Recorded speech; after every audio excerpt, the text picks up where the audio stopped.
Go. Yes, reka tubaramutse amahoro y'Imana akomeze kugenda abana namwe mwebwe mwese mudahengeshanya kudukurikirana kuri zino mbuga zacu ndavuga Instagram, Facebook, Twitter ndetse na TikTok. Yes, nkuko bisanzwe ni jewe nyene wa muhungu wanyu Bismith aka mwana w'ishamba gishinobera umuravumba byanka ndondera sukunoba n'ayandi meshi agiye atandukanye bivanye n'ibikorwa umuntu agenda akora. Ibikorwa umuntu akora nivyo bimuha amazina, muze muratangara cyane ndiko ndivuga amazina menshi no mu migenzo y'ikirundi. Umugabo yarivuga amazina muri rusange kandi imfizi nyene tegeza kwivuga mu rugo rwaye.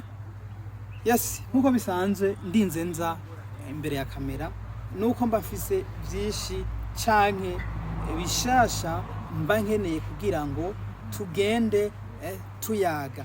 Naravuze neza yuko nzogerageza kuza ndabaha update news zigenda zivugwa mu muziki w'u Burundi muri rusangi, ariko sinzo kwifokasinga ku muziki gusa, ariko nzondagerageza kugira nze ndabaha n'ayandi makuru atandukanye avugwa no mu bindi bisata, kuko muba mukeneye amakuru atandukanye, muba mukeneye amakuru y'umuziki gusa, muba mukeneye n'amakuru agenda avugwa no mu bindi bisata muri rusange. Okay, twagiye muri iyo minsi heze abasanzwe badukurikirana cyangwa abasanzwe bakurikirana umuziki Burundi muri rusange barabonye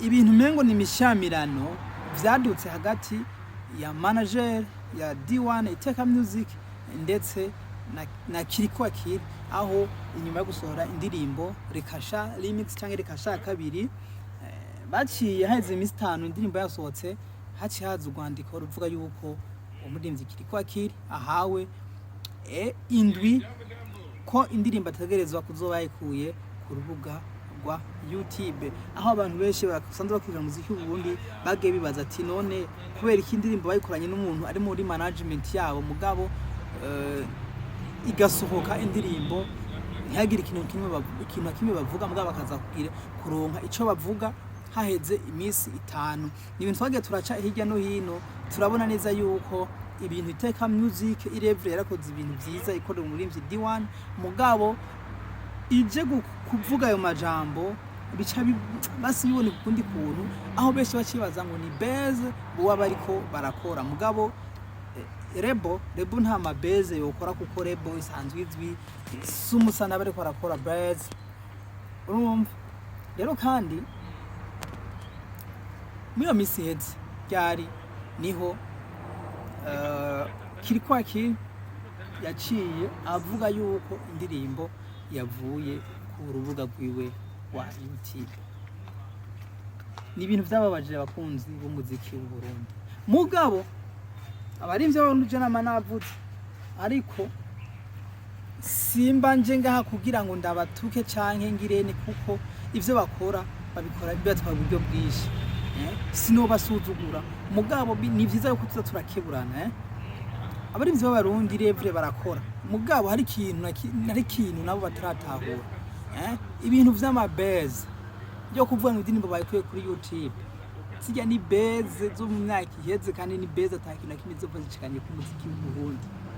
Ni beze zikorwa ngira ngo sinzi ziya ni beze zitagikorwa kubona cyo zimaze murimvye nka KIRIKOU akomeye agakora beze kuvuga ngo indirimbo yavanye kuri YouTube. Tugiye kora twase usanga indirimbo bayigize prive aribo bayigize prive kugira ntigume iboneka. Aho beshage bavuga ati ngira ni kubera ni kujya kuntu babonye bakubise swata baca bavuga bati kugira ngo indirimbo igaruke muri circulation reka tugire